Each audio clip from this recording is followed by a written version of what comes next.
Assalamualaikum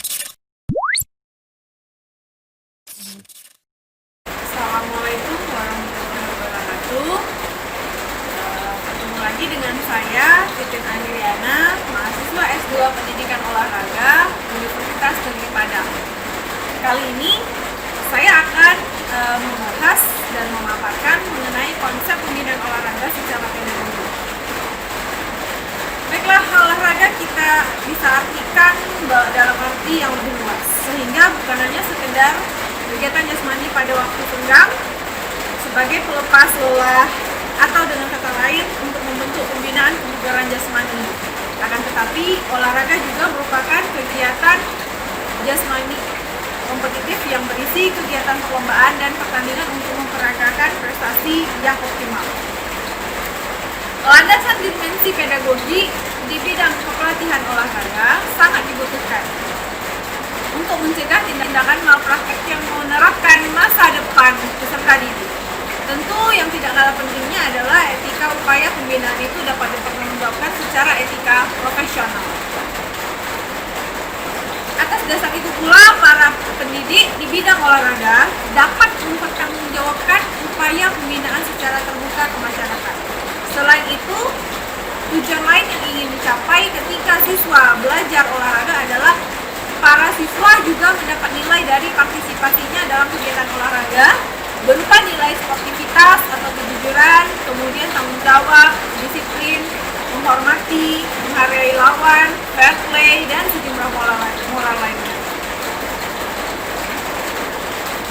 Filosofi dasar dalam meraih prestasi olahraga itu merupakan mengolah bakat secara sistematik dalam waktu yang lama. Ditingkatkan secara bertahap dan individual yang mengarah kepada ciri-ciri fungsi fisiologis dan psikologis manusia untuk mencapai sasaran yang telah ditentukan. Pelatihan merupakan suatu konsep yang lebih kompleks, tidak seperti membangun gedung atau jembatan yang kalau mau cepat kerjanya harus dilakukan siang dan malam, jadi sistemnya tidak instan. Pada kenyataannya telah terjadi kesenjangan antara konsep dengan apa aplikasi yang di lapangan. Banyak cabang di Indonesia yang telah mengkhususkan satu cabang olahraga saja pada anak dengan dalih pembinaan untuk anak usia dini. Penanaman olahraga sedini mungkin. Nah, kalimat ini sering diucapkan di masyarakat. Akibatnya berjatuhkannya korban pada atlet yang tidak mampu mencapai kinerja optimalnya pada usia emas atau golden age. Praktik melatih anak yang spartan, ambisius, dan kurang bertanggung jawab itu akan menghasilkan berbagai akibat yang buruk. Kita sering melihat atlet potensial mengalami cedera dan meninggalkan olahraganya. Penyusunan suatu rencana pelatihan mencerminkan pengalaman yang dimilikinya, yang diperoleh dari pengalaman di semua bidang. Dalam sport pedagogi atau pedagogi olahraga, merupakan sebuah disiplin yang terpadu dalam struktur ilmu keolahragaan.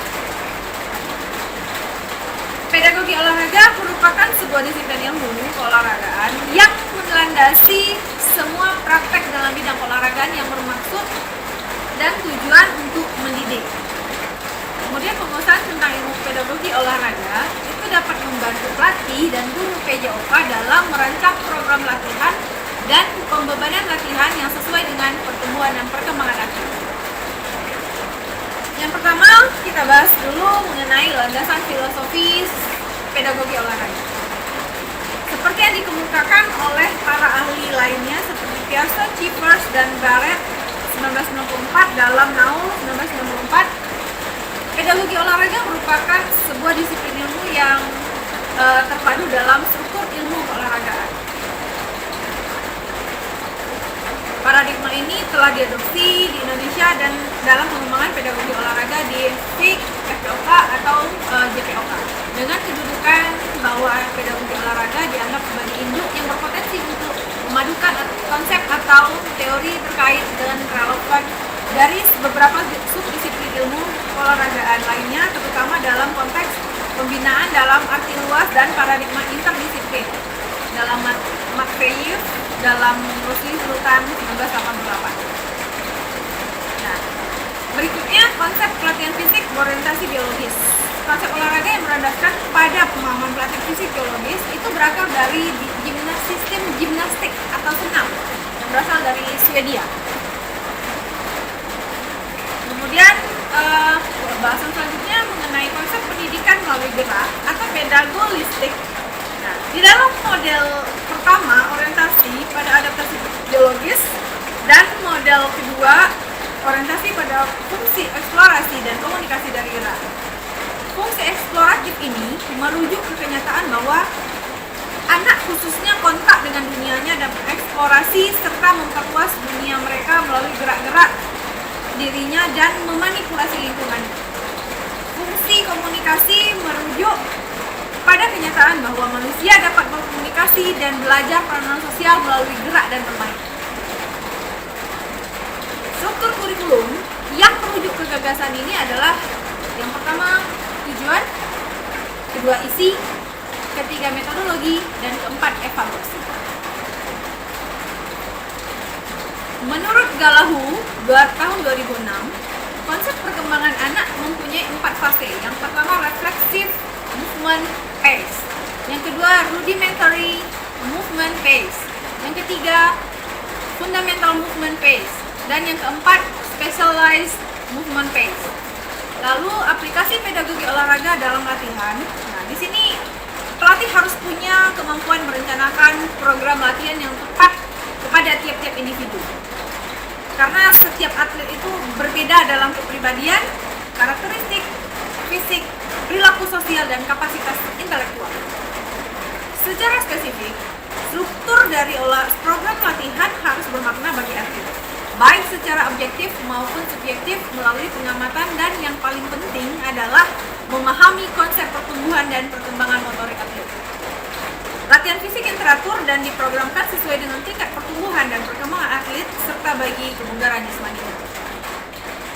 Nah, dari kajian ini, maka kita dapat menyimpulkan bahwa prestasi optimal dalam olahraga merupakan hal yang penting. Dan langkah strategis untuk pengembangan prestasi olahraga adalah melalui pembinaan anak usia dini. Nah, itulah tadi pemaparan saya.